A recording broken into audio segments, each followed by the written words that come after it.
Starting में सिर्फ voice ही नहीं है, बाद में रिकॉर्डिंग में आपको रिकॉर्डिंग में भी वॉइस।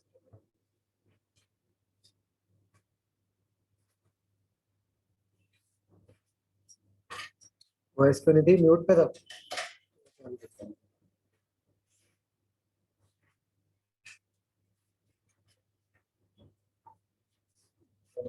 बट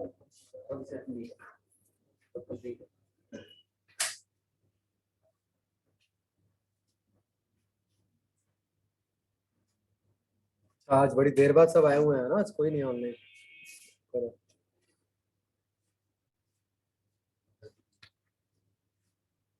फिर ऑनलाइन भी नहीं है लेकिन।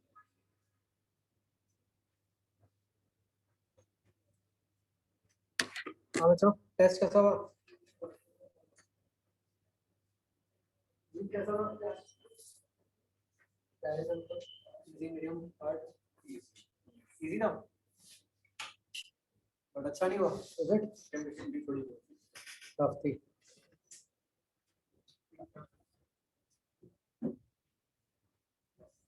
फिजिक्स कैसा था? इजी था। इसमें क्या आया हुआ था आपके टेस्ट में? वो एनसी तक ना? कुछ आया था उसमें से काइनेमेटिक्स? हाँ, 1D 2D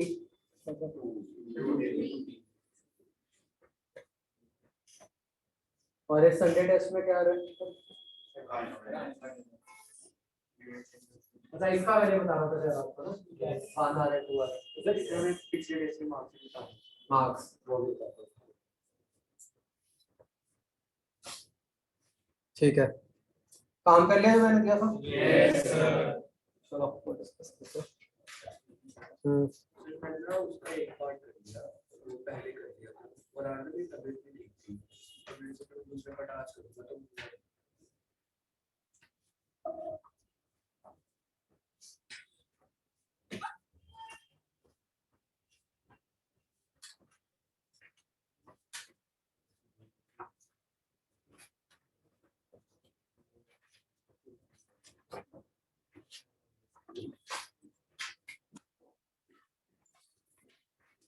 हाँ बच्चों, एक्सरसाइज 0 आई पार्ट।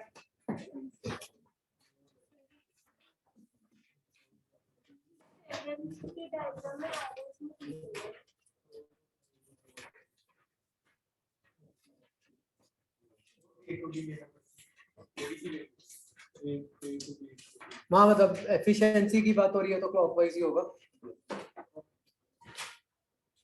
ओके बच्चों, ये क्वेश्चन आपने देखा होगा, बड़ा आसान है, और आसान है मतलब।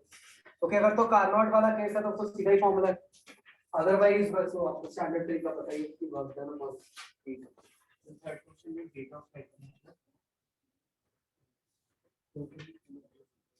हीट ऑफ साइकिल और क्लियर होना चाहिए, कुछ मीनिंग नहीं बन रहा। क्या क्या माना? डेल्टा मतलब नेट डेल्टा क्यू।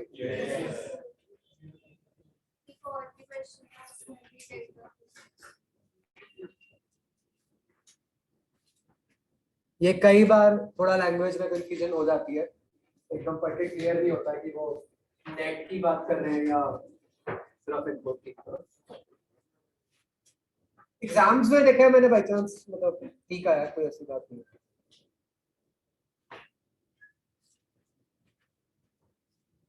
हाँ बच्चों, एक्सरसाइज 1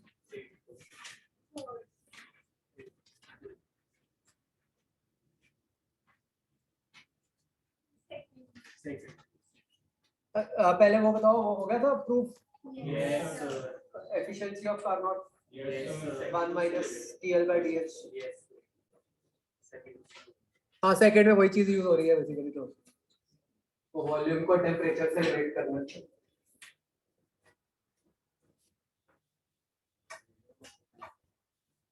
ये कार्नोट ही बना होगा अगर आप देखो, तो आपको पूछा है value of VB upon VC and you have to compare it with, तो वो जब आप बच्चों रिलेशन लगाओगे, ये VB अपॉन VC जो है इसको आपने VA और VD के साथ कंपेयर करना है। तो पहले आप देखो A से B आपका टेम्परेचर तो सेम है, तो आप A और B में वॉल्यूम का रिलेशन लिख लो, फिर B से C एडियाबैटिक मान के लिख लो रिलेशन, तो वो इक्वली आ जाएगा या उल्टा आएगा, कुछ ऐसा आता है VB by VC इसके इक्वली आ जाएगा बच्चों VA by VD के साथ। हाँ, जब आपको टेम्परेचर की फॉर्म में कन्वर्ट करोगे ना तो आपको दिख जाएगा कि वो सेम ही आ जाएगा। तो आप A to B वॉल्यूम का रिलेशन लिखो टेम्परेचर के साथ,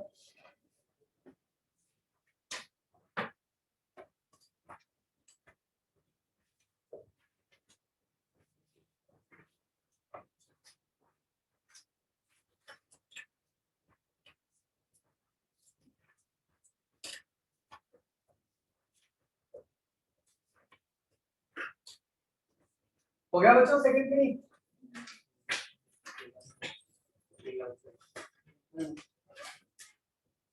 फिर इसके आगे थर्ड क्वेश्चन,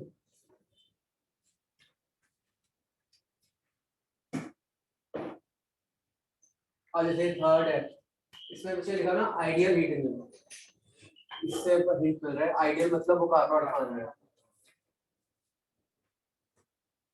इससे तो हो जाएगा। आगे 8 A reversible engine converts 1/6 of heat input to work. When temperature of sink is reduced by 62, the efficiency of engine is doubled. The temperature of source and sink are. Again बच्चों आपको Carnot ही assume करना है कि पहले का है कि 1/6 of heat input into work convert हो रहा है, तो पहले efficiency कितनी है 1/6, तो 1/6 is equal to 1 minus TL by TH, ठीक है। अब आपको कहा है कि temperature of sink is reduced by 62, efficiency double हो गई, तो नया रिलेशन क्या बना 2/6 is equal to 1 minus TL minus 62 upon TH, तो दोनों को डिवाइड कर दो जो भी करके TH एलिमिनेट कर दो,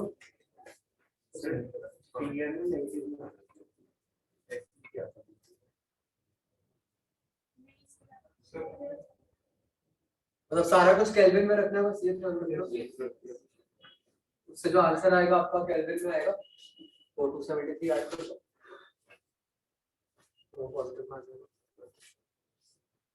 आगे बच्चों और कोई क्वेश्चन? 4 आता है,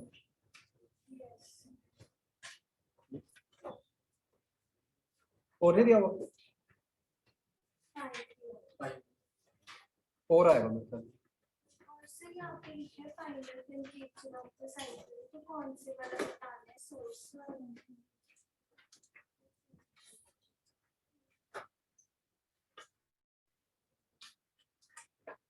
सिंक वाला होगा,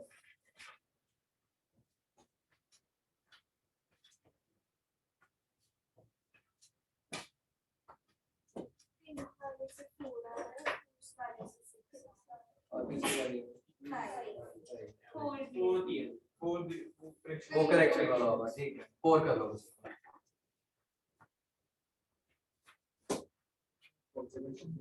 ये 15 16 का ना पिछले 4 दिया है वैसे वाला,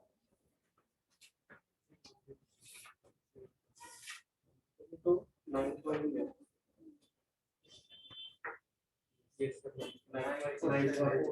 कौन सा 16 और 9 तो ठीक है आंसर इसका? यस 17 का उसमें क्यों इन बताना है, हाँ उन्होंने नेट दिया अच्छा पढ़ के देते हैं total heat given to gas, उन्होंने क्या दिया नेट दिया।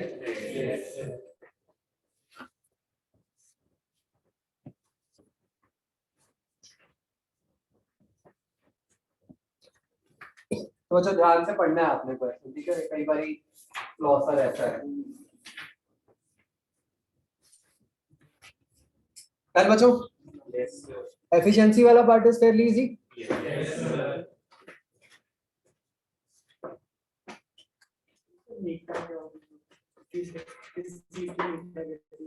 एफिशिएंसी को 1 minus 2 into 2 1 minus 2 में.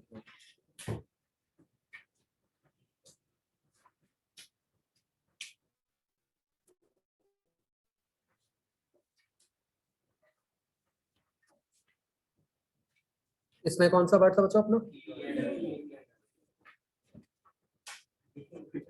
ये बहुत छोटे हैं.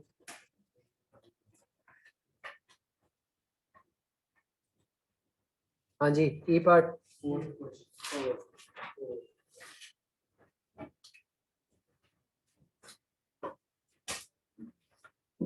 बस ये ध्यान रखना बच्चों, ये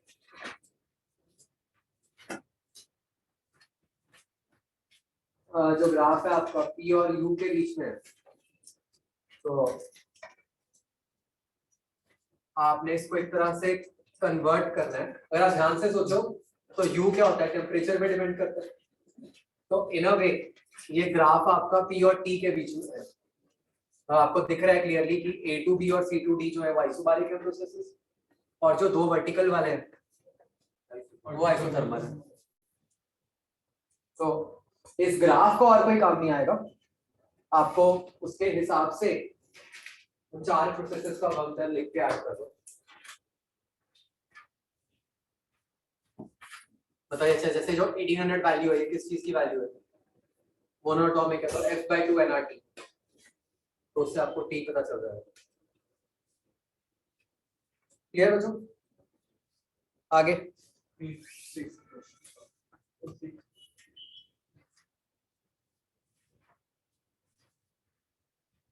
light piston connected by a compressed spring.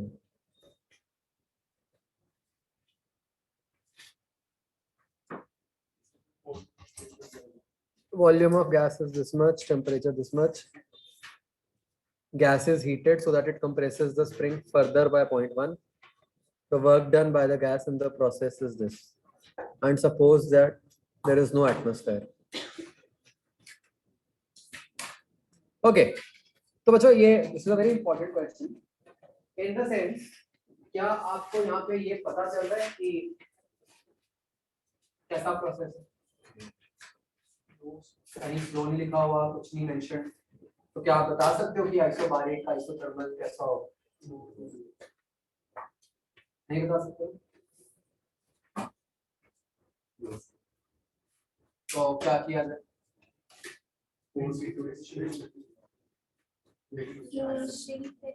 Force आपको पता ही ना, फोर्स तो वेरिएबल हो सकती है. स्प्रिंग की रोटेशन मिलती होगी. हाँ, आप इनडायरेक्टली बता सकते थे कि गैस ने जो वर्क किया वो जा कहाँ रहा है? पिस्टन में तो जा नहीं सकता, पिस्टन तो लाइट है, तो वो कहाँ जाएगा? स्प्रिंग की पोटेंशियल एनर्जी में जा. तो इसलिए work done is directly half के एक्स पर.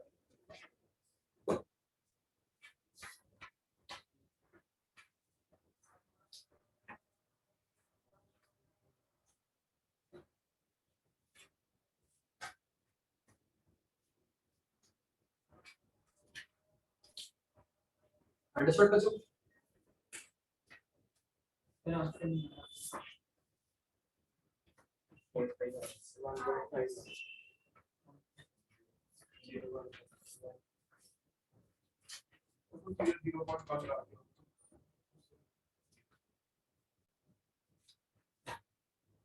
आपको स्प्रिंग की इनिशियल कंप्रेशन भी निकालनी पड़ेगी. अंडरस्टूड? आगे F पार्ट.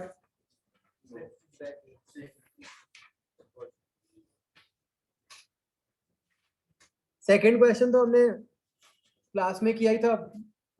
बीटा क्या होता है आइसोथर्मल में? किया था, निकाला था बल्क मॉडुलस. एडियाबैटिक में निकाला था, शायद देखो दो में निकाला था हमने. सीरीज वाले में निकाला होगा. तो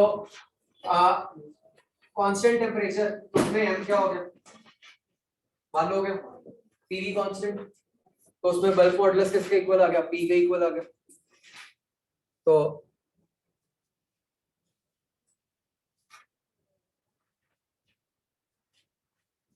बल्क मॉडुलस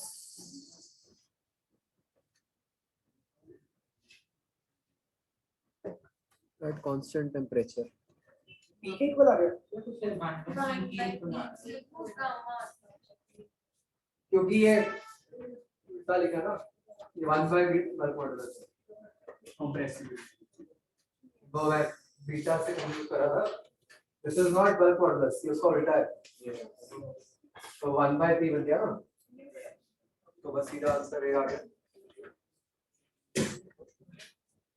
दैट ऑल, आगे थर्ड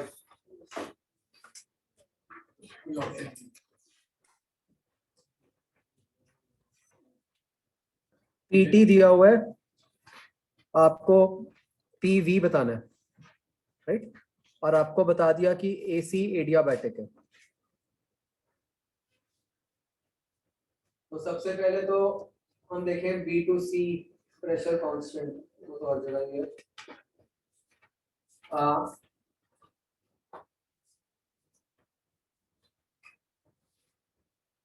वॉल्यूम बच्चों बताओ, बी का ज्यादा है सी का, सी का ये मतलब सेम प्रेशर, जिसका टेम्परेचर ज्यादा होगा उसका वॉल्यूम ज्यादा होगा, तो सी का वॉल्यूम ज्यादा है, तो ऑप्शंस बची ए एंड सी, ठीक है। एसी जो पार्ट है वो एडियाबैटिक के हिसाब से आना है, वो हमें पता है, हाइपरबोलिक कर्व आती है वो दोनों में ही आ रही है, उससे कुछ पता नहीं चला। जो ए टू बी वाला पार्ट है वो आइसोथर्मल है, तो आइसोथर्मल यहाँ पे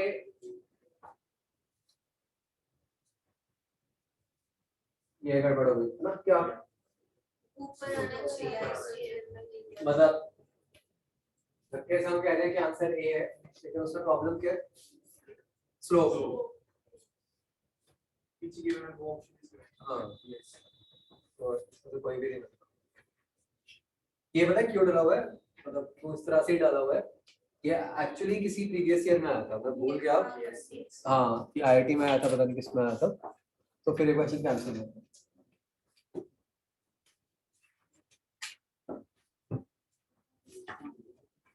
ए टू बी वाला जो ग्राफ है वो आइसोथर्मल है, ए टू सी एडियाबैटिक है, तो हमें पता है कि दोनों की कर्व्स बनती है, उस हिसाब से लग रहा है कि ये आंसर हो सकता है, लेकिन प्रॉब्लम क्या है कि हमें पता है कि एडियाबैट वाले की स्लोप ज्यादा होती है, ज्यादा स्टीप होता है, बट यहाँ पे तो आइसोथर्मल वाला ज्यादा स्टीप हो गया ना, इसलिए ये नहीं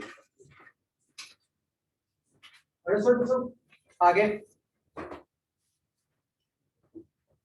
फोर्थ भी वही सेम हो गया यार, ये तो धोखा हो गया मेरे साथ, तो 10 क्वेश्चन दिया मैंने तुम्हें। थर्ड क्वेश्चन में बनेगा कैसे?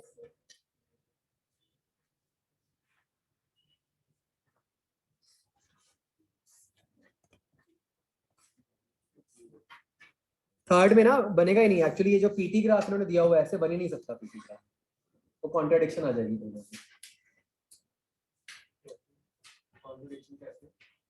अगर आप यही निकालोगे ना कि कहाँ पे वॉल्यूम कम और ज्यादा है वो देखोगे, तो किसी ना किसी पॉइंट पे कुछ कॉन्ट्रडिक्ट हो जाएगा।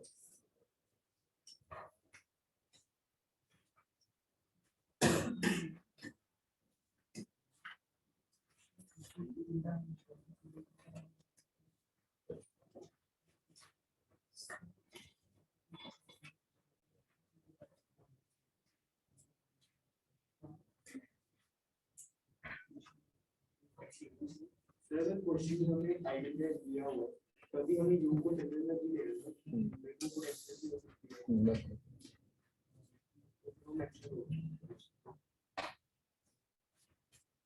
हो गया ये?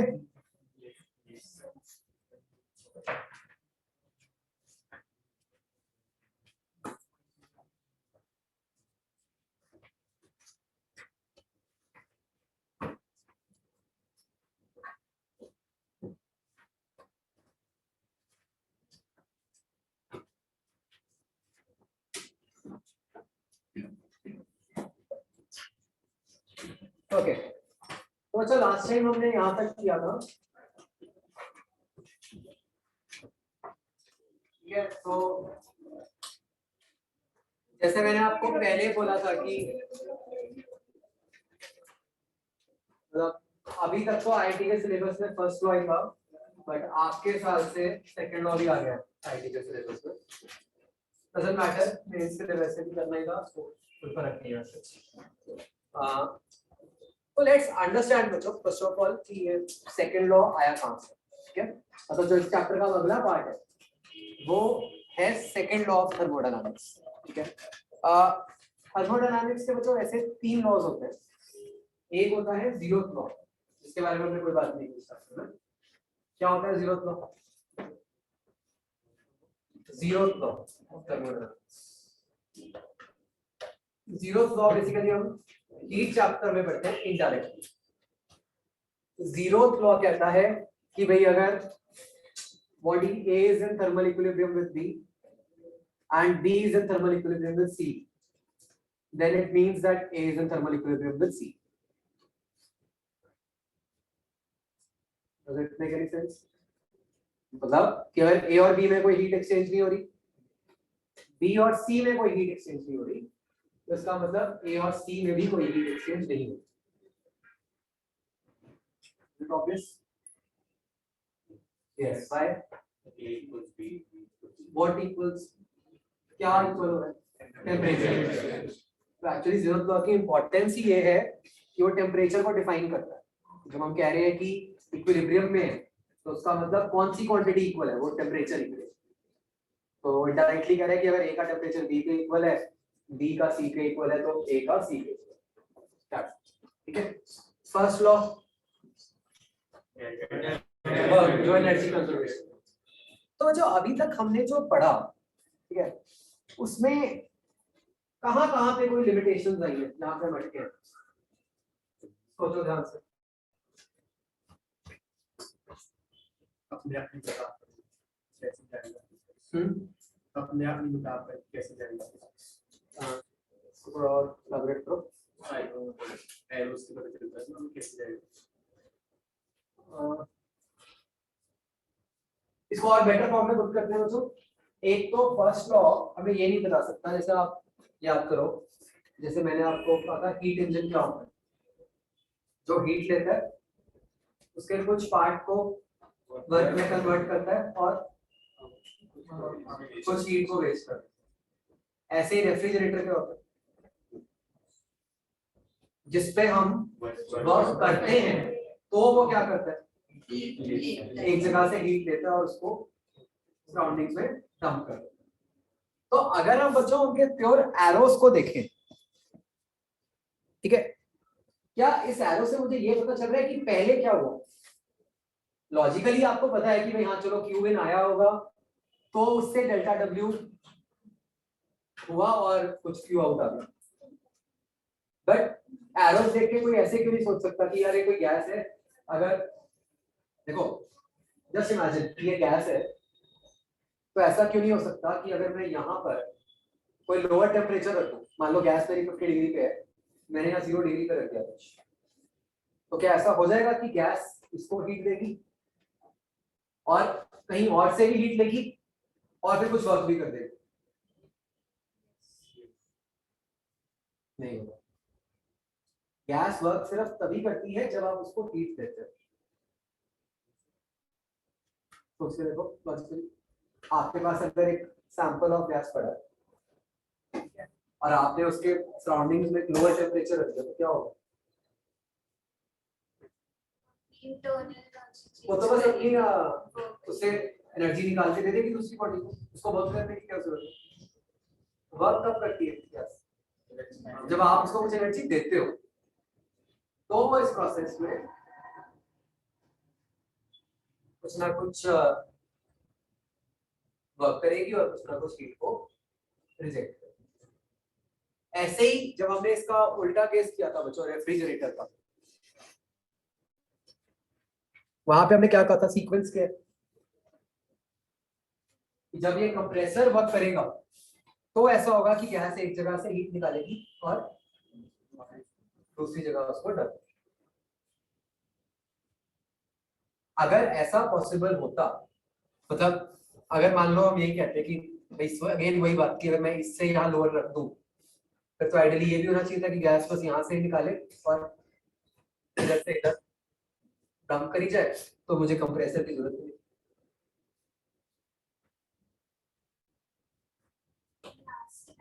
दोबारा सुनो, जैसे यही अगर हम वैल्यूज लें कि 10, 30, 20, आपको याद होगा मैंने कहा था कि ये तभी पॉसिबल है अगर आप ये 20 वर्क करोगे, कभी गैस यहाँ से 10 निकालेगी और 30 डंप करेगी।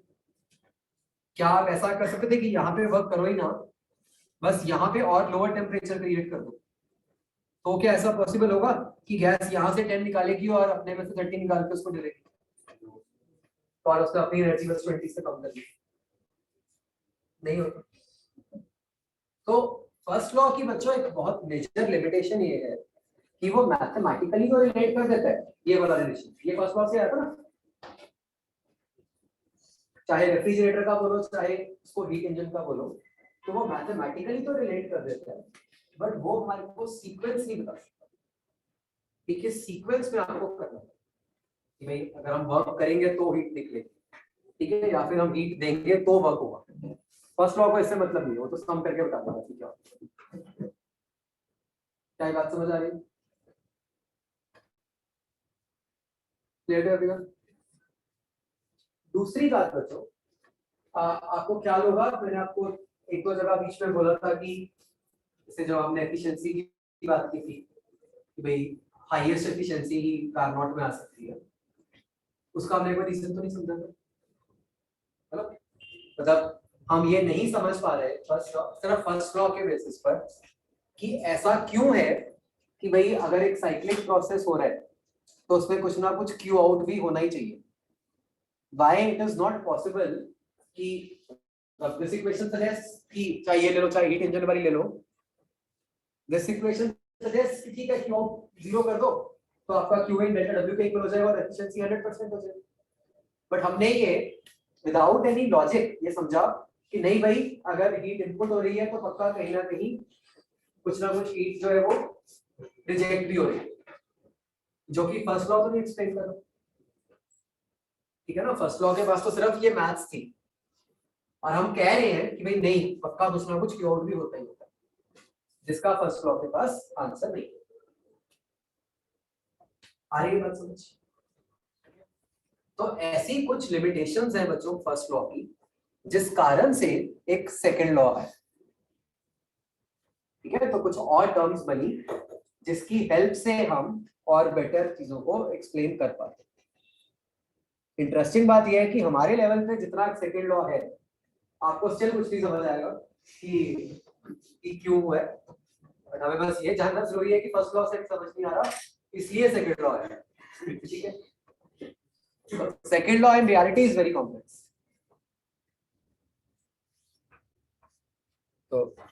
तो हम सेकंड लॉ को बच्चों स्टार्ट करते हैं with limitations of first law.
तो सेकंड पॉइंट का क्या मतलब हुआ, फिजिबिलिटी, कि कोई पर्टिकुलर वो प्रोसेस होगा कि नहीं होगा, ये फर्स्ट लॉ नहीं बताता, वो तो उसकी सिर्फ मैथ्स बता सकता है। आई थिंक आप ऐसा कुछ केमिस्ट्री में करते हो, बच्चों कुछ आया स्पॉन्टेनियस नॉन स्पॉन्टेनियस रिएक्शन जैसा सुना है?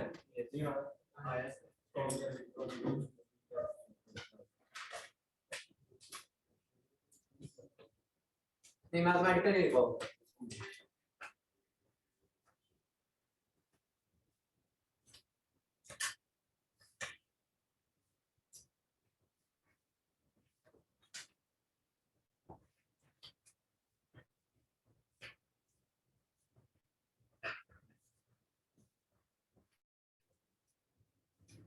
तो बच्चों इन लिमिटेशंस को कवर करने के लिए हम एक नई टर्म बनाते हैं which is known as entropy, जिसकी डेफिनेशन सिंपली ये है डिग्री ऑफ फ्रीडम।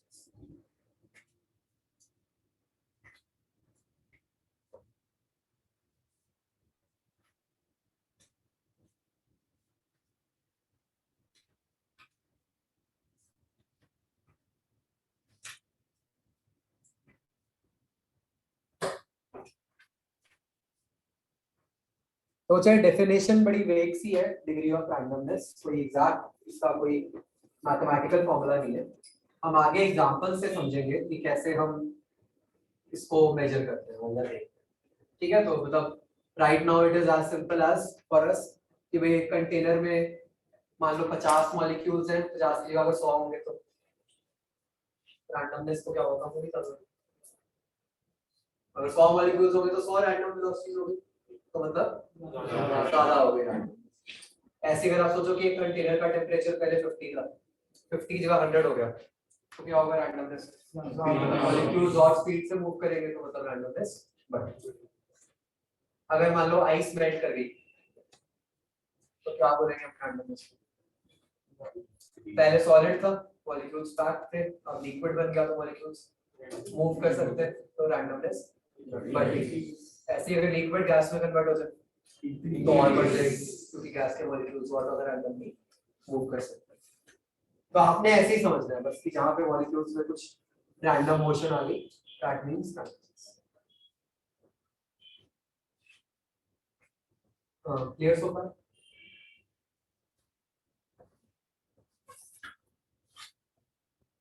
ओके, अब बच्चों क्या होता है, हमारे आसपास बच्चों नेचर में जितने प्रोसेसेस होते हैं उनको हम दो कैटेगरीज में डिवाइड कर सकते हैं। एक को हम कहते हैं एज रिवर्सिबल प्रोसेस और दूसरा होता है इरिवर्सिबल प्रोसेस। क्या लगता है नाम से? रिवर्सिबल मतलब जिसको मतलब इट्स लाइक कि एक वीडियो ऑन हुई तो वो वीडियो रिवाइंड हो सकती है ना? कोई एग्जांपल सोच सकते हो आप रिवर्सिबल प्रोसेस?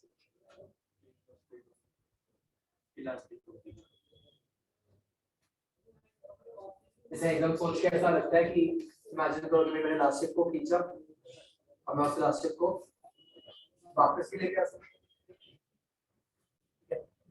बट ये डेफिनेशन थोड़ी सी कॉम्प्लिकेटेड है।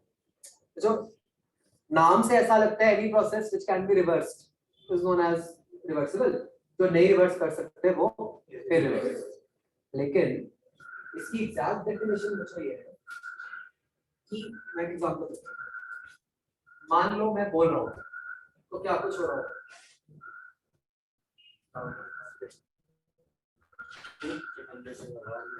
मेरे अंदर से हवा आ रही है, वो हवा सराउंडिंग्स में फ्लो कर रही है। सराउंडिंग्स में वो कहाँ तक फ्लो की होगी? इंफिनिटी हो सकता है, कुछ आपके कानों में गई होगी, कुछ इधर गई, कुछ उधर गई, कुछ यहाँ से बाहर निकल गई, ठीक है, अलग अलग जगह ट्रैवल की होगी। तो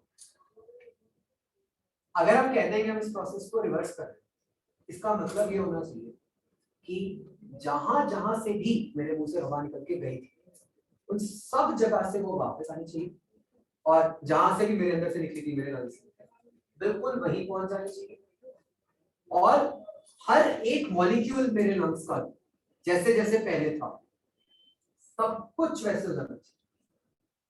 So when we say a process is reversible, इसका मतलब है ना सिर्फ जो हमें दिख रहा है, लेकिन पूरी यूनिवर्स में उसके कारण से जो कुछ भी चेंज आया है, वो हर एक चेंज बिल्कुल वापस हो जाना चाहिए। अगर किसी का कुछ टेम्परेचर बढ़ा है तो वो टेम्परेचर वापस आ जाना चाहिए, किसी की स्पीड बढ़ी है तो स्पीड वही हो जानी चाहिए, पोजीशन चेंज हुई है तो पोजीशन वापस आ जानी चाहिए। एंड सो क्या ये बात समझते हैं? क्या ये प्रैक्टिकली पॉसिबल? तो practically it is impossible to have a reversible process. क्यों? आप एक दो चीजों को तो कर सकते हो कि भाई वापस ले आए, बट यहाँ पे इनफाइनाइट चीजें इन्वॉल्व है। आप सारी की सारी चीजों को अपनी बिल्कुल एग्जैक्ट वही पुराने वाली स्टेट पे नहीं ला सकते। क्या ये बात समझ आती है? ठीक है। तो सर जितनी हमने अभी तक थर्मोडायनामिक्स पढ़ी, जितने हमने वर्क डन वगैरह लिखे, तो सब में हम ये असम्पशन मान के चल रहे थे कि वो reversible process. Strictly speaking they were not, but हमने जो पढ़ा है या जो हमारे सिलेबस में है वो रिवर्सिबल प्रोसेसेस का है। ठीक है, मैंने जान के इससे पहले आपको चीज बताई नहीं थी ताकि आप कंफ्यूज ही ना हो। ठीक है, हमें वो जानना ही नहीं है कि रिवर्सिबल होता तो क्या फर्क है।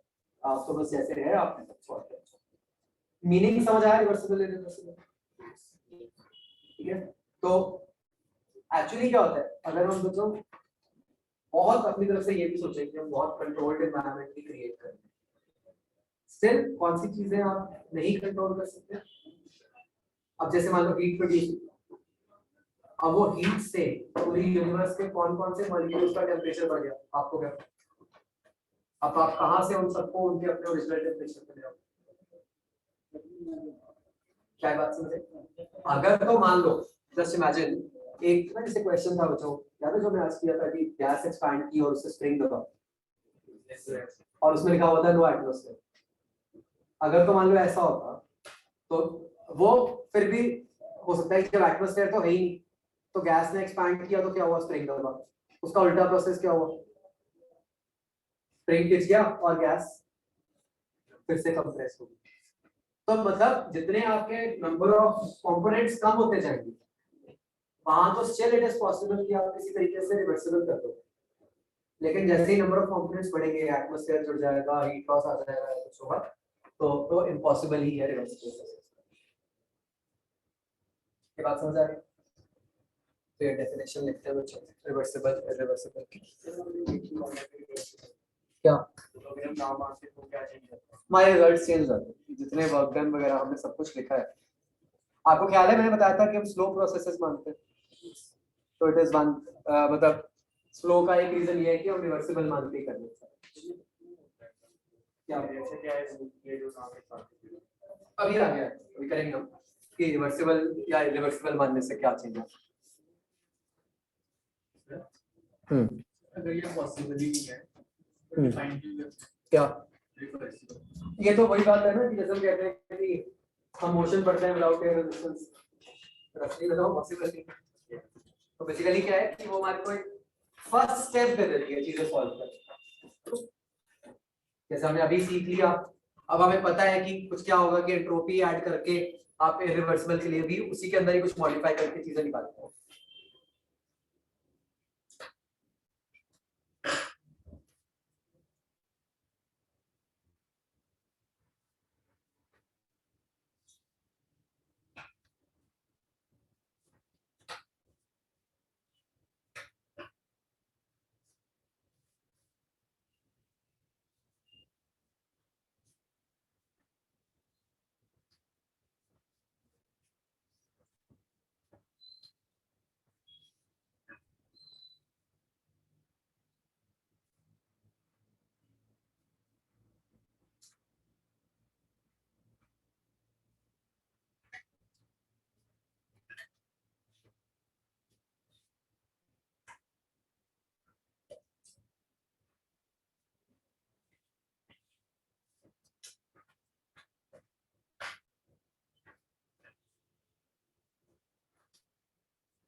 अच्छा लिख लिया। ये इसका सेकंड पार्ट समझ आ रहा है आपको, ये क्वाज़ी स्टैटिक वाला। इसके लिए हम क्या कह रहे हैं कि सब कुछ बहुत स्लो स्लो करो। अगर आप सब कुछ स्लो करोगे तब तो फिर भी चांस है कि आप इसको वापस ला सकते। अगर आपने फास्ट कर दिया, मॉलिक्यूल्स को मोशन दे दी, तो इट इज नॉट पॉसिबल कि आप हर मॉलिक्यूल की मोशन को रिवर्स कर पाए। ऐसे ही इरिवर्सिबल क्या होगा, जहां पे आप वापस नहीं ला सकते।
आगे समझ बच्चों। अब विद दिस नॉलेज अब हम डिफाइन करते हैं एंट्रोपी का मैथमेटिकल फॉर्म। जो हमने एंट्रोपी लिखा था डिग्री, हम उसकी मैथमेटिकल फॉर्म को डिफाइन करते हैं।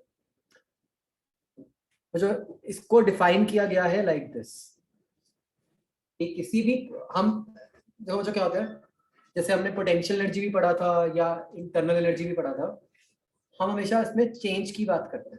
ऐसे ही एंट्रोपी की भी आप चेंज की बात कर सकते हो। एज सच एंट्रोपी का कोई मीनिंग नहीं होता, हम हमेशा चेंज निकालते हैं, ठीक है।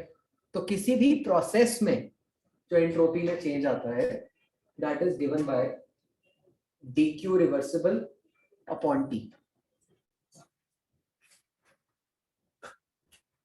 यहां से हम देख सकते हैं कि जो एंट्रोपी के यूनिट्स हैं वो बन गए जूल पर केल्विन।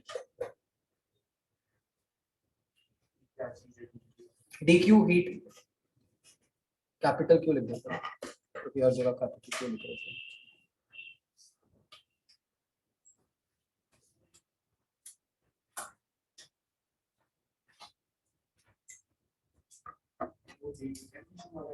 डिफरेंशिएशन में हाँ, ये इंटीग्रेट कर रहे हैं, dq बाय t वाले एक्सप्रेशन को हम इंटीग्रेट कर रहे हैं।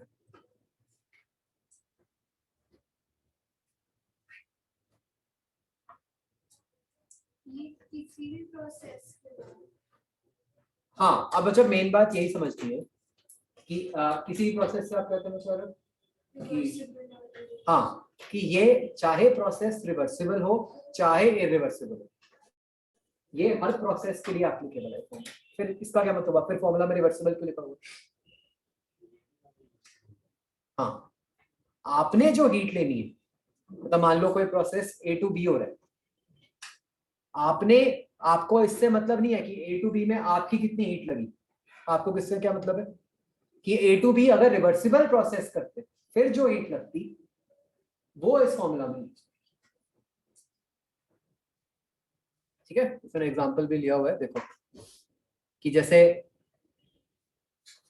1 मिनट के लिए अगर हम कांस्टेंट टेम्परेचर माने तो A to B आपने जो प्रोसेस किया वो तो ऐसे किया जिसमें आपने 100 जूल हीट लगी, लेकिन A to B अगर रिवर्सिबल प्रोसेस किया जाता तो 80 लगता।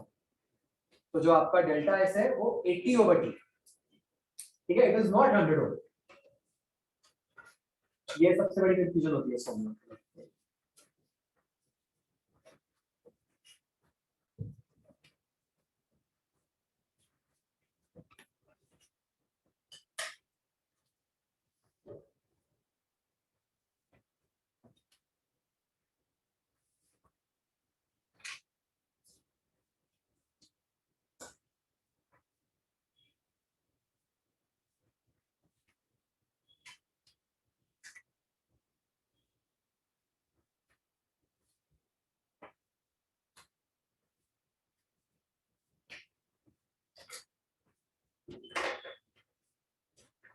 तो जरा समझो मैंने टी कांस्टेंट को लिया जस्ट सो दैट इस केस के लिए उसको मैं इंटीग्रल के बाहर लेता हूं।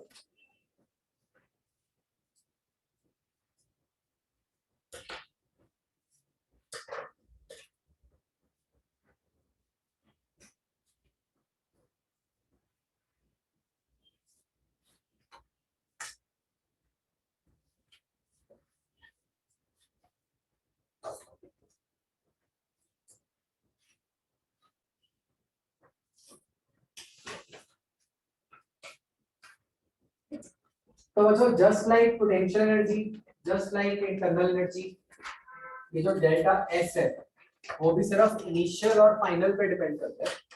इसको और किस पाथ से किया उससे कोई फर्क नहीं पड़ रहा। क्यों? तो रिवर्सिबल के लिए ही डिफाइंड है।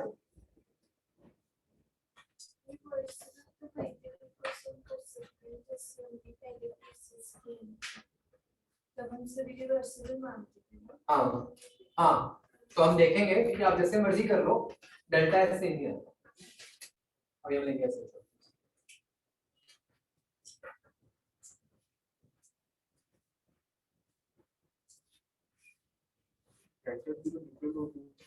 हम देखेंगे वो अपने आप जो इंटीग्रल है dq/t वो इस तरीके से बनेगा कि वैल्यू से नहीं।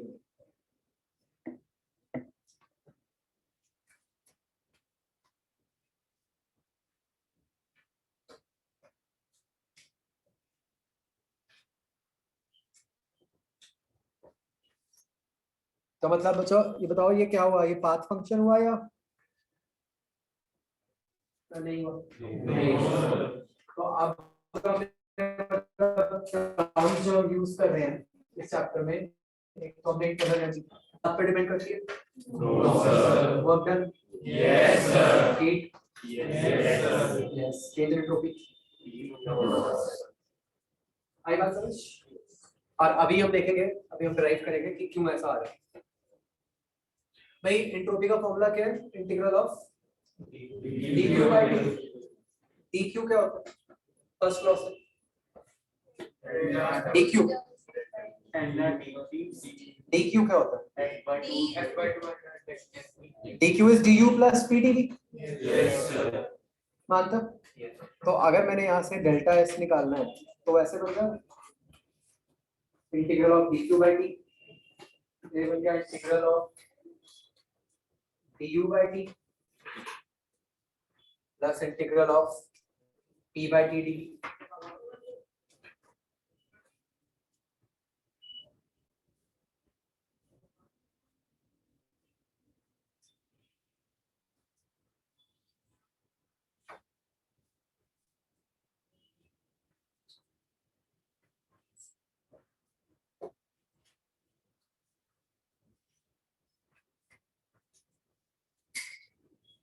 राइट?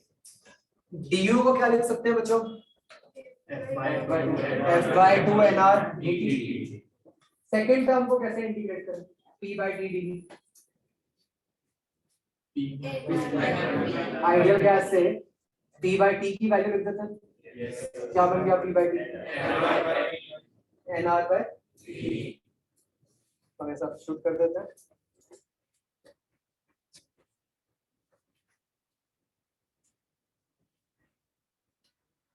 तो मैंने यहाँ जो इसको CV लिख दिया, बट आप F/2 की टर्म्स में लिख सकते हो।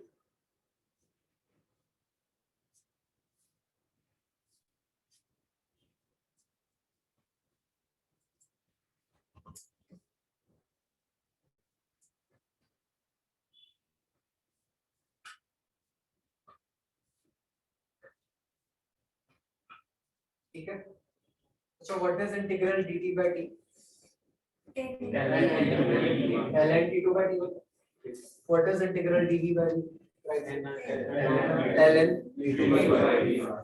तो जब मैं वैल्यूज पुट करूंगा तो ये डेल्टा इसका फॉर्मूला है।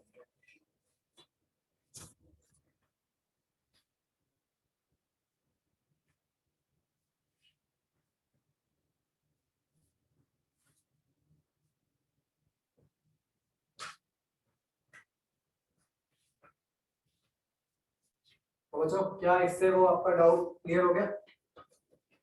ये जो रिजल्ट है तो सिर्फ डिपेंड ही इनिशियल फाइनल वैल्यूज पे कर रहा है, इसको तो ऐसे फर्क नहीं पड़ रहा कि वो वैल्यूज आई कैसे।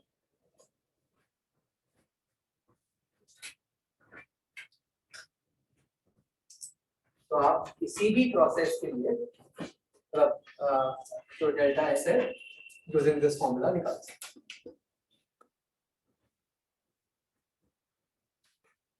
राइट, तो सिंगल फॉर्मूला है तो जो हम सारे प्रोसेसेस के लिए इससे निकाल सकते हैं। जैसे मान लो आइसोकोरिक हो प्रोसेस, तो आइसोकोरिक में क्या हो जाएगा? वॉल्यूम सेम रहा तो फॉर्मूला क्या रहेगा? सिर्फ पहली टर्म रहेगी। अगर आइसोथर्मल होगा सिर्फ दूसरी टर्म रह जाएगी। अगर एडियाबैटिक होगा क्यों? डेल्टा क्यू इज 0 है। आइसोथर्मल होगा आइसो हो गया, आइसोबारिक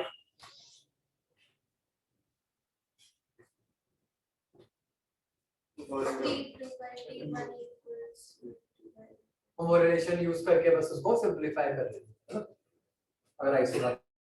तो इन शॉर्ट यही सिंगल एक फॉर्मूला है जिससे सारे केस कवर हो जाए।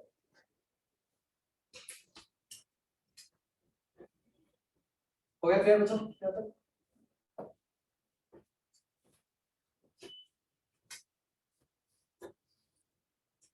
ओके, क्वेश्चन नंबर बच्चों, कार्नोट साइकिल के लिए T वर्सेस S ग्राफ बनाने की कोशिश करो। Y एक्सिस पे T, X एक्सिस पे S। ये डेल्टा से पता क्या चलता है? हाँ वो भी है,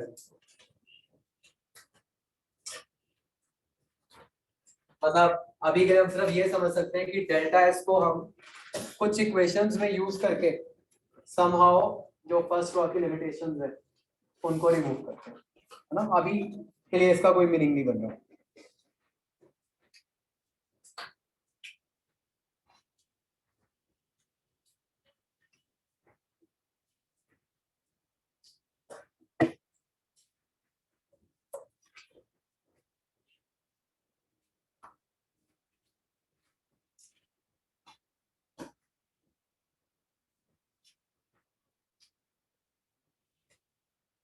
तो बस एडियाबैटिक और आइसोथर्मल के हिसाब से सोचो बच्चों बस।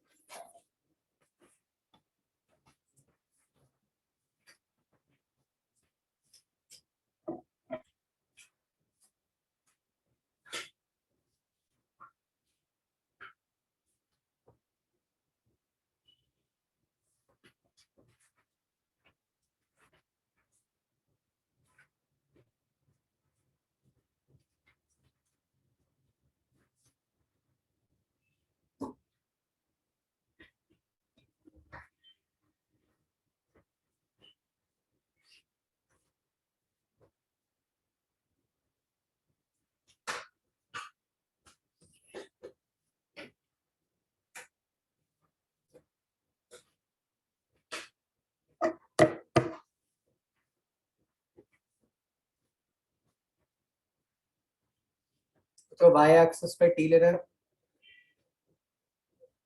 x एक्सिस पे s ले रहे हैं।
बहुत आसान है, बस ये सोचो आइसोथर्मल में क्या होता है और एडियाबैटिक में क्या होता है। आइसोथर्मल में क्या कांस्टेंट होता है, एडियाबैटिक में क्या कांस्टेंट होता है, एंट्रोपी।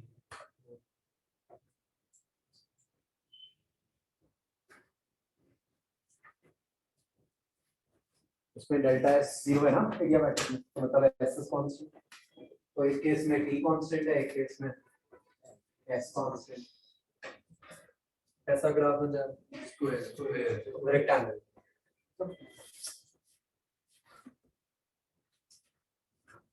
तो ये इस तरीके का बच्चों ग्राफ बन जाएगा। अब जो बाकी चीजें लिखी है वो मत देखो।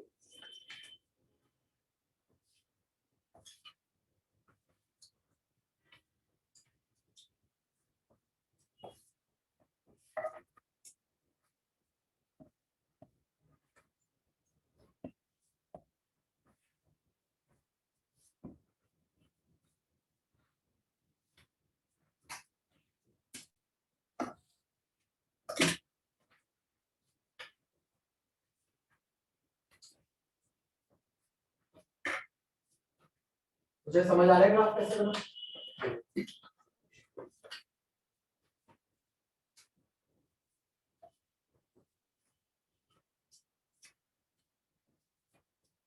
टू से 3 और 4 से 1 कैसा प्रोसेस डिनोट कर रहे हैं बच्चों,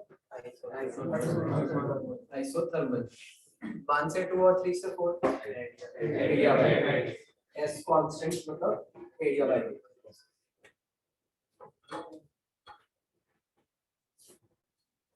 Is this clear?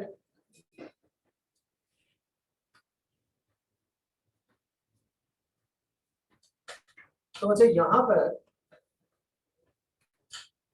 से जो हम ये बता सकते हैं कि किस प्रोसेस में हम हीट दे रहे हैं और किस प्रोसेस में हम हीट ले रहे हैं, कैसे, मतलब कहाँ पे डेल्टा क्यू पॉजिटिव है, कहाँ डेल्टा क्यू नेगेटिव है। Very easy.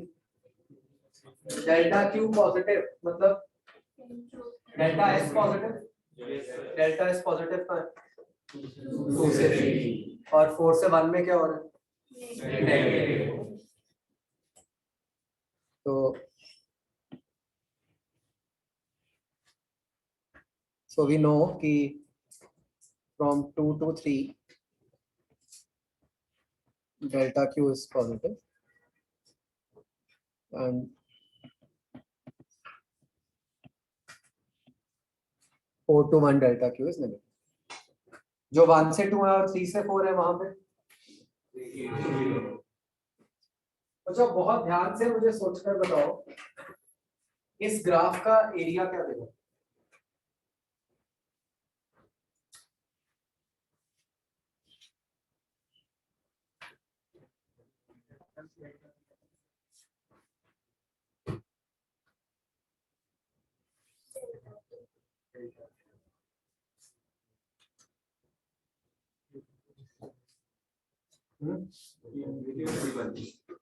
डेल्टा क्यू है ना।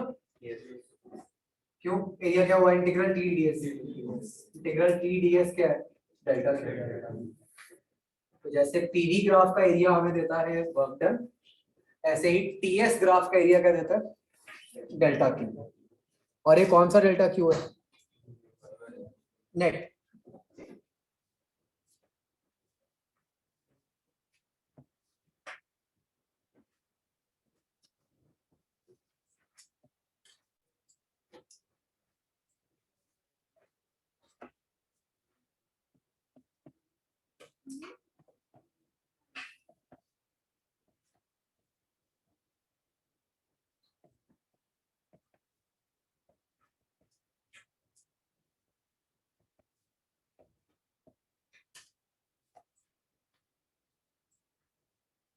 ये बच्चों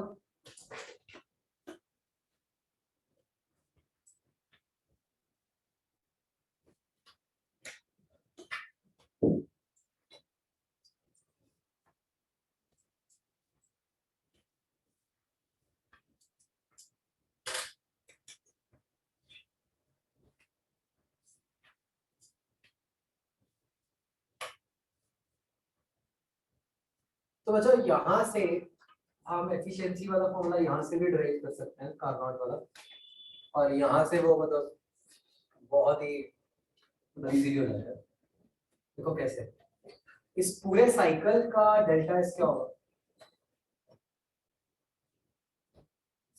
जीरो। क्यों हमें इनिशियल फाइनल पे डिपेंड करता है, तो इस पूरे साइकिल का डेल्टा एस हमें पता है जीरो आना चाहिए। अब देखो मैं क्या करता हूँ,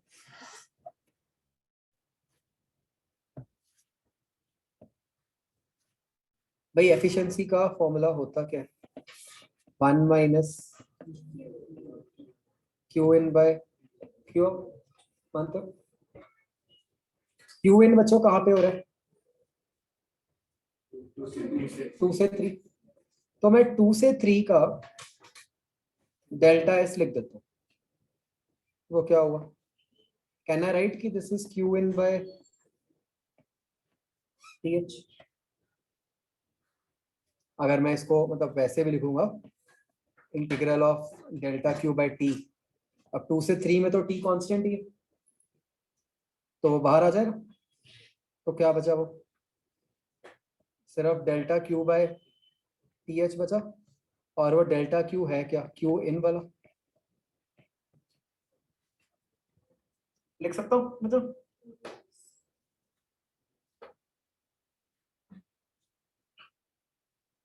so this is delta s from 2 to 3.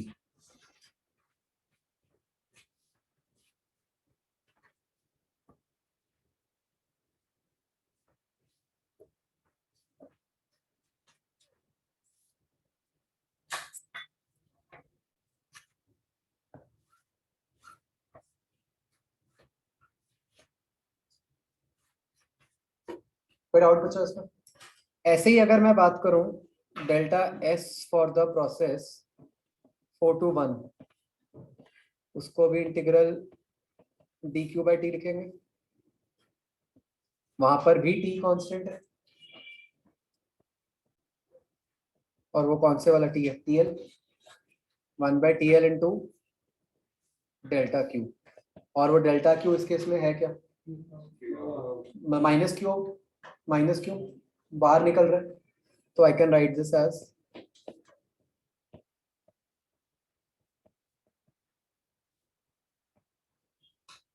एक बार सोच लो बच्चा कैसे लिखा है मैंने।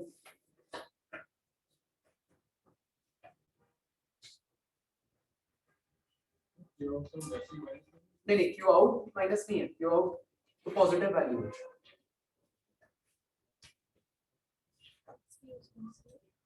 With heat losing the hमेशा सिंक का टेम्परेचर लोअर रेफ्रिजरेटर में खुलता है जहाँ पे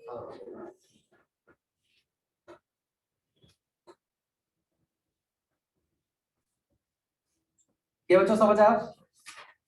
अब इन दोनों स्टेप्स का बच्चों डेल्टा एस मिला के बनेगा क्या, अगर मैं इन दोनों को ऐड कर दो,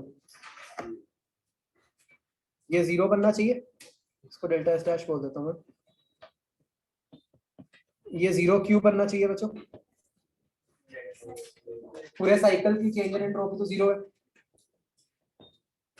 तो ये बन गया Qn by TH minus Q out by TL। तो इससे क्या बन गया कि Qn बाय Q आउट जो है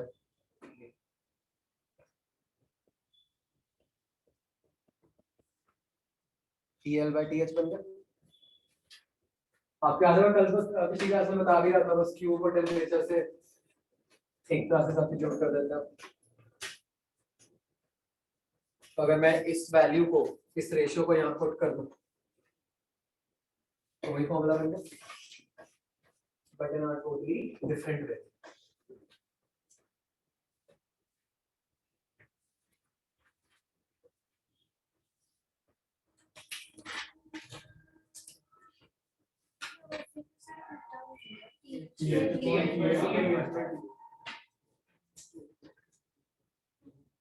Q out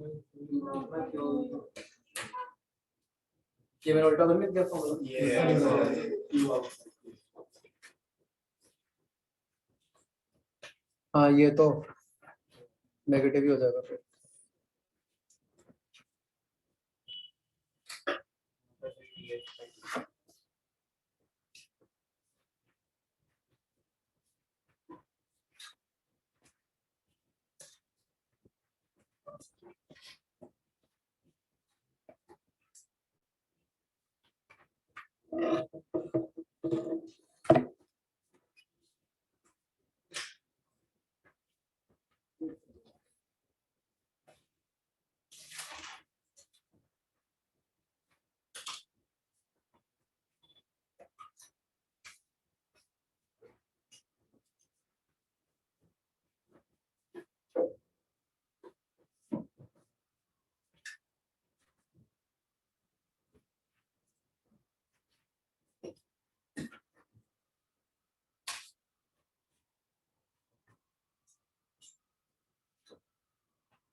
क्या बच्चों?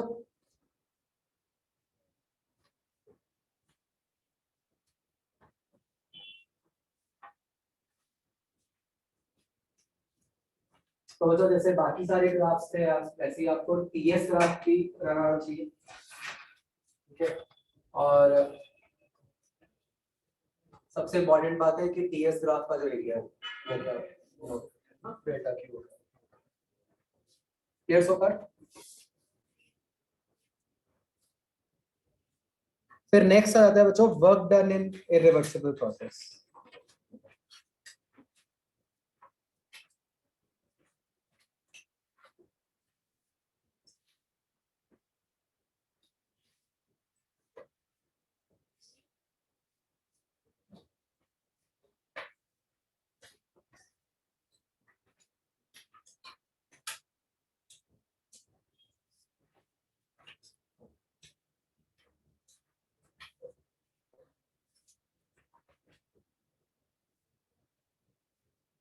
तो जैसे मान लो एक कोई सिचुएशन है, ऐसे सिलेंडर के अंदर गैस है, एक पिस्टन है, पिस्टन पे लेफ्ट साइड से गैस का प्रेशर लग रहा है, राइट साइड से मिक्सचर लग रहा है।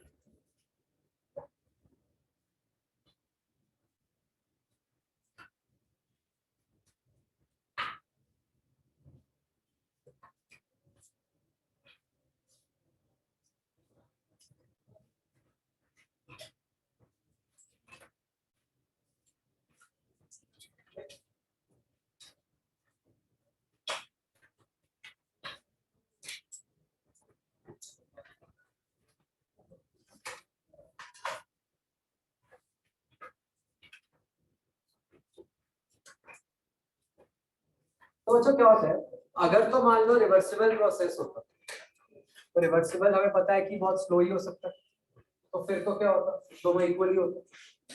अगर पिस्टन को स्लोली मूव करवाना है फिर तो P गैस और P एक्सटर्नल को इक्वली होना पड़ेगा। लेकिन जब हम कह रहे हैं कि इरिवर्सिबल प्रोसेस है तो कोई ऐसी कंडीशन नहीं, फिर तो हम मतलब इन दोनों में कोई रिलेशन होना कोई जरूरी नहीं है, जो मर्जी हो सकता है। ठीक है, तो इरिवर्सिबल प्रोसेस में बच्चों जो हम वर्क डन लिखते हैं, that is not written in terms of the pressure of gas, जो कि अभी तक हम रिवर्सिबल में कर रहे थे। हम बेसिकली वही अप्रोच फॉलो करते हैं जो आज हमने स्प्रिंग वाले क्वेश्चन में लिखी। हमने क्या कहा, हमने तो ये देखा कि वो उस कारण से हुआ क्या,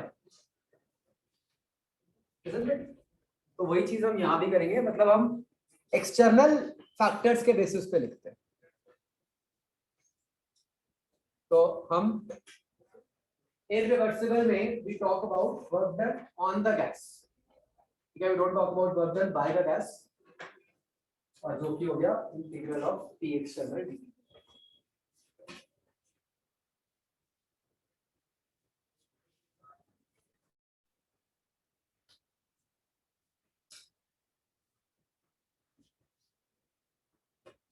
बाय द गैस होगा तो क्या करेंगे, तो माइनस लग जाएगा।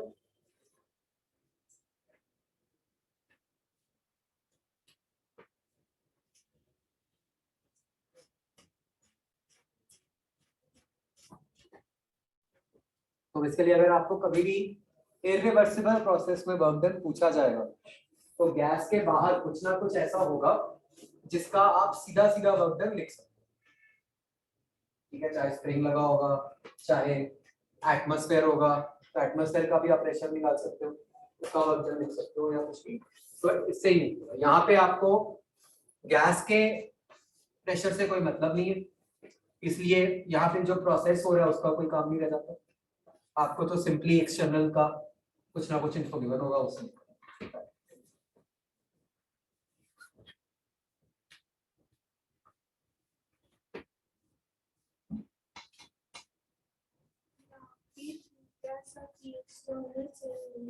यहाँ पे से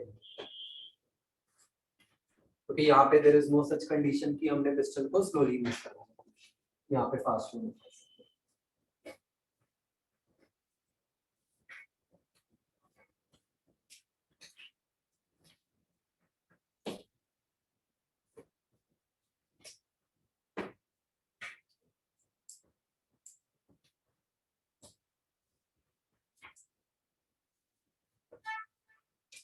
अच्छा समझ,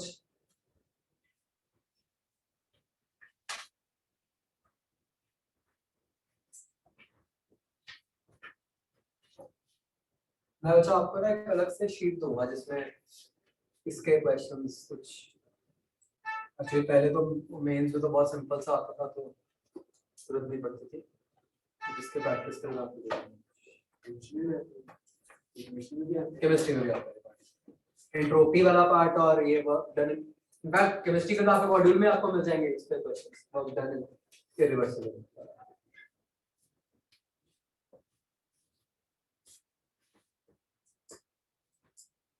ठीक है, फिर आता है बच्चों सेकंड लॉ। हमने अभी तक ये समझा था बस कि एंट्रोपी का कुछ रोल है सेकंड लॉ में, अभी तक हमें पता नहीं है क्या।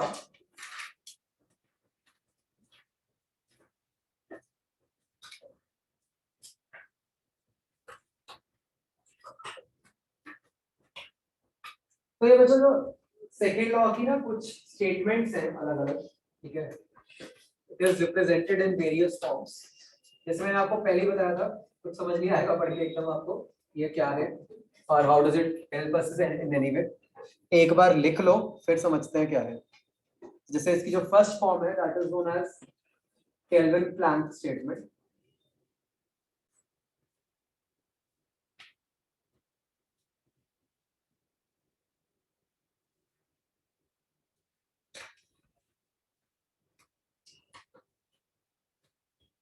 तो ये स्टेटमेंट मुझे कुछ इस तरीके से है, it is impossible to create अ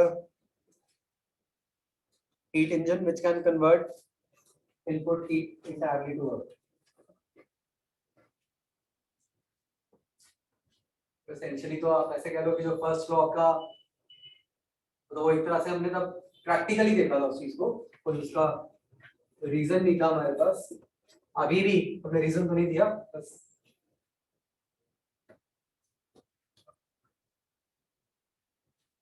उसी को लॉ के फॉर्म में लिख दिया।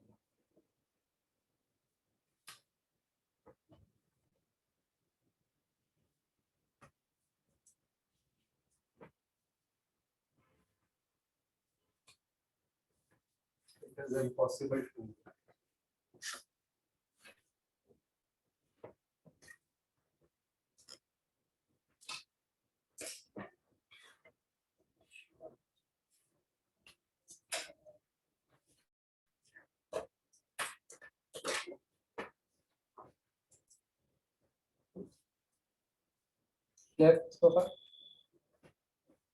नेक्स्ट बच्चों इसकी होती है क्लॉसियस स्टेटमेंट।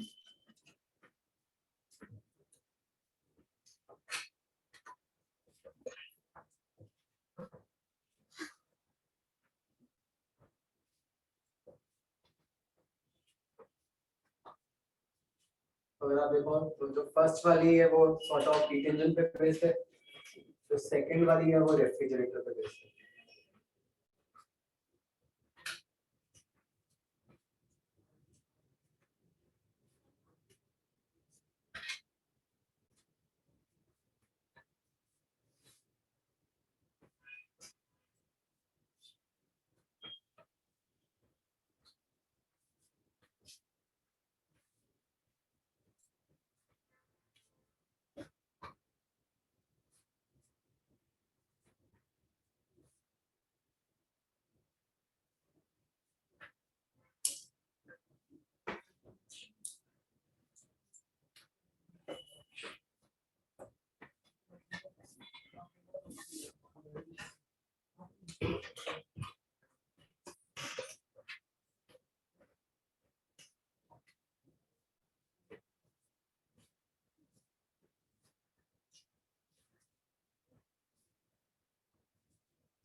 लिख लिया बच्चों?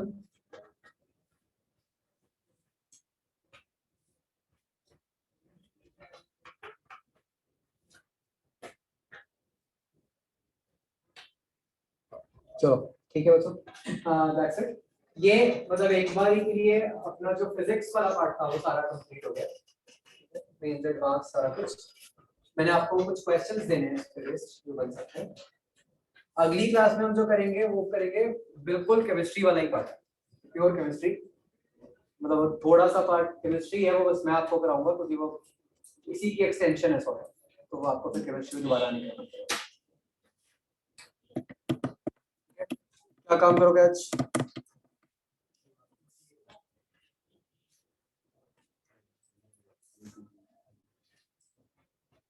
अब 3 अपनी कहाँ तक हो गई है? सारी होगी। F मैंने बोला था पहले, नहीं F तो हो ही गया। G मतलब होमवर्क पर नहीं दिया मैंने G। अच्छा तो ये 3A कंप्लीट कर लो बच्चों, GHI थोड़े थोड़े से ही क्वेश्चन है, कुछ भी नहीं है। कल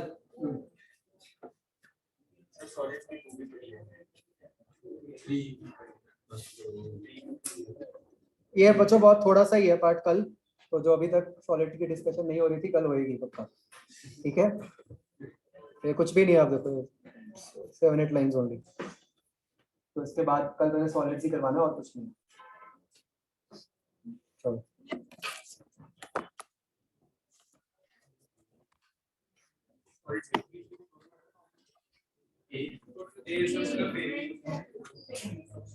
ये करो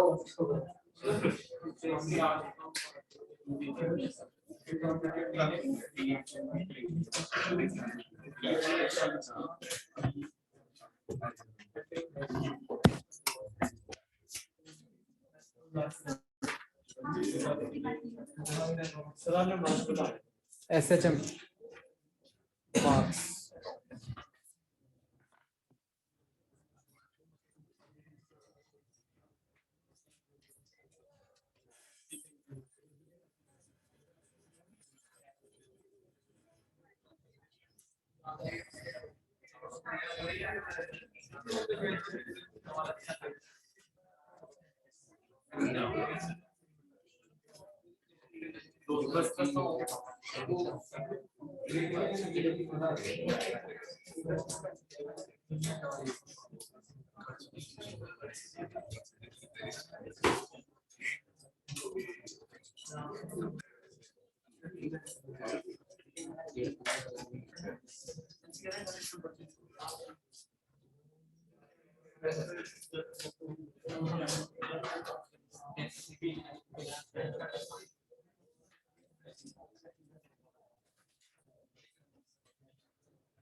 कौन सा आपका टेस्ट नंबर 2?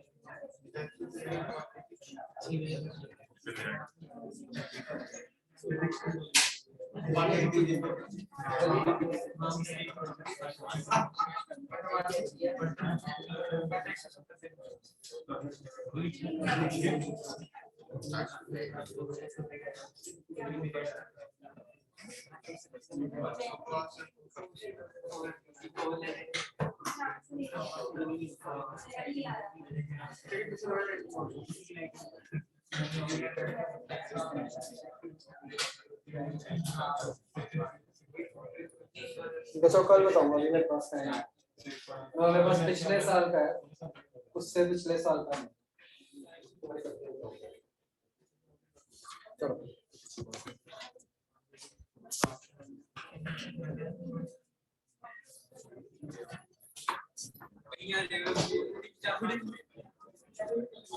जो प्रूफ था ना इसमें ये टर्म आ रही है और जो क्वेश्चन था 3 वाला उसमें तो ये आ ये इक्वल टू हो जाएगी।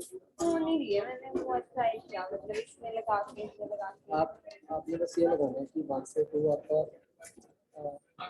आइसो थर्मल है, ठीक है, 2 से 3 एरिया बैठ गया। तो उसमें पीपी का आ जाती है ना, आप 2 से 3 में लिखो टेम्परेचर से ना वाला होता है, सिर्फ ये लिखना है तो वो टीवी गामा को कन्वर्ट कर T2 V2 raised to power gamma minus 1 is equal to T3 V3 raised to power gamma minus 1, ठीक है। ऐसे ही आप 1 और 4 में लिखें और टेम्परेचर तो 4 और 1 का सेम है, तो टेम्परेचर वही पे हो जाएगा। इन दोनों का सही। हाँ मतलब 3 और 4 का सेम टेम्परेचर, तो टेम्परेचर वो सेम पे हो जाएगा। तो वो जो आप सिर्फ यहाँ से 2 से 3 और 4 से 1 में वो लिख दो बस टीवी रेस का गामा माइनस 1, तो ठीक है। हाँ तो वो अपना कर सकते हैं।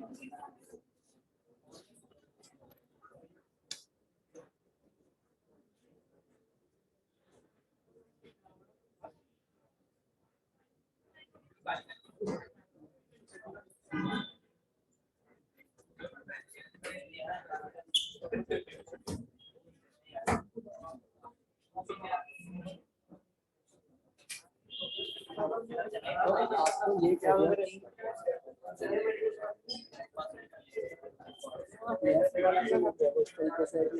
टॉप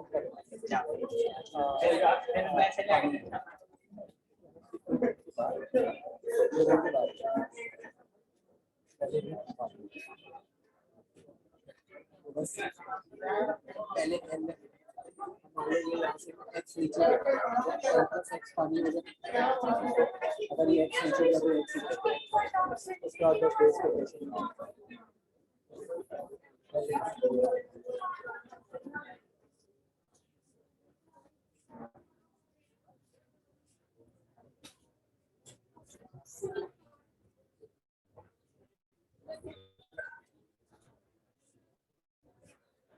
ये मेरी कब लेवल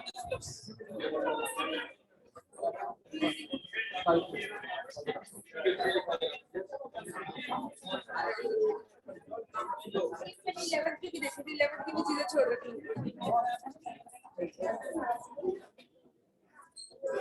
अब तो जो रिवीजन प्लान है वो फॉलो करना वो तो फिर बीच में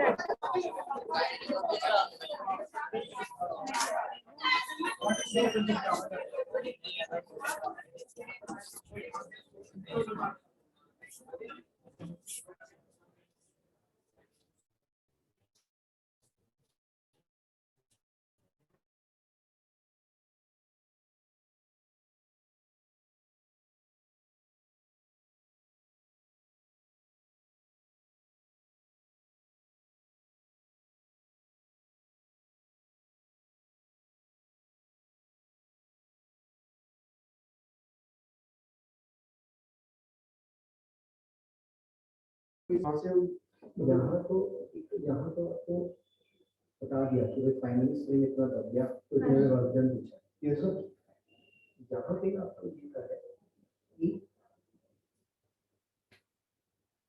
यहाँ तो आपको दिया हुआ है कॉलेज कैटेगरी हो है सारे बहुत धीरे-धीरे हो रहा है यस लो एक सर और इसमें जो गैस भी थोड़ी बहुत एक्सपेंड होगी तो उसमें वर्क कुछ भी होगा वही होगा बट नेचर है कि चला दे वो एक्स आपके एक्स को एक बड़ी हो अच्छा मतलब वो सेम ही बात है हाँ ओके थैंक यू 8 इयर्स आप ये समोसा नहीं बस मुझे बस केक ला दो जी सर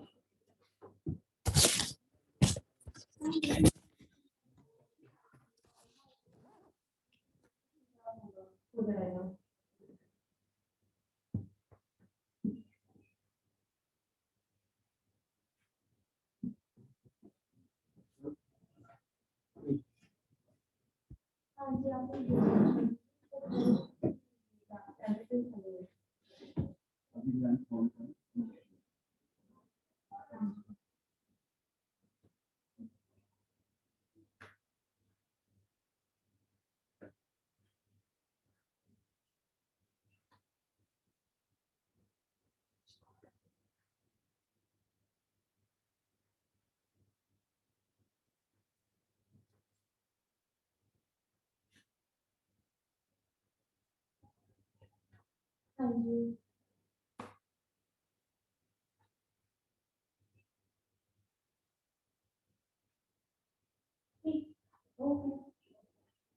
Okay. Okay.